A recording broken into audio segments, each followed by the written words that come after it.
everyone, how are you today? I hope all of you are in good conditions. First of all, I would like to thanks for the opportunity that given to me.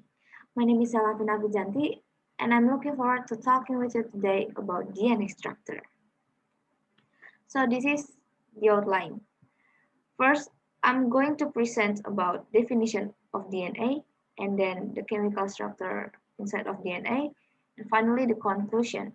By the end of my presentation, you'll be able to know about DNA and its chemical structure inside. And if you have any questions, I would be glad if you address them at the end of my presentation. So let's get started at the first topic, definition of DNA. Are you guys already know about DNA? What is DNA? What is the definition of DNA? Are you guys already know about it? So, DNA or deoxyribonucleic acid is a complex molecule that contains all of the information necessary to build and maintain an organism. All living things have DNA within their cells. Inside the cells, you will most commonly find double-stranded DNA in which two strands intertwine to form a double helix. So you can see there is one strand and this is the other strand, and this form is called double helix. To discuss the details, we can unwind the double helix like this so we can see the chemical structure inside. Each strand is a polynucleotide, meaning the strand is made up of many individual units called nucleotides. Let's take a look at this picture to see the detailed chemical structure inside of one strand of DNA. So this is what is called nucleotides. A nucleotides has three components. That is 5-carbon sugar, a phosphate group, and one of four possible nitrogenous bases consists of adenine, cytosine, guanine, and thymine. The sugar is called deoxyribose because it is missing a hydroxyl group at the 2' carbon, which is present in ribose. Because of this, nucleotides in DNA are called deoxynucleotides. So we can see that the sugar and the phosphate groups make up the DNA backbone. The carbon numbering is key to describing the directionality of the DNA strand.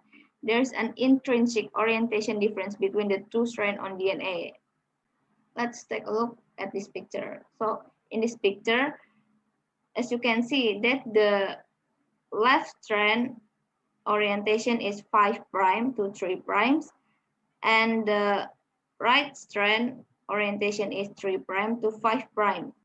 Although nucleotides come together through covalent bond in the backbone, the two DNA strands interact through non-covalent hydrogen bonds between the bases. So the phosphodiester is non-covalent bond and the hydrogen bond is non-covalent bond. Each base forms multiple hydrogen bonds with its complementary base on the opposite strand bound together by a hydrogen bond. Each unit is called a base pair.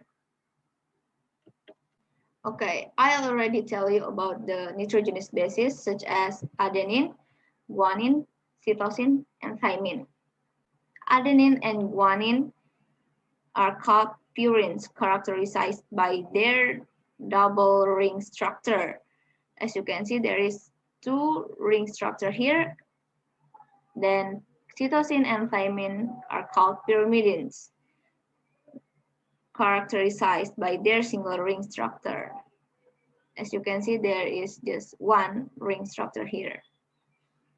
Okay, this is the base pair. The hydrogen bonding, this is a hydrogen bond, contributes to the specificity of base pairing.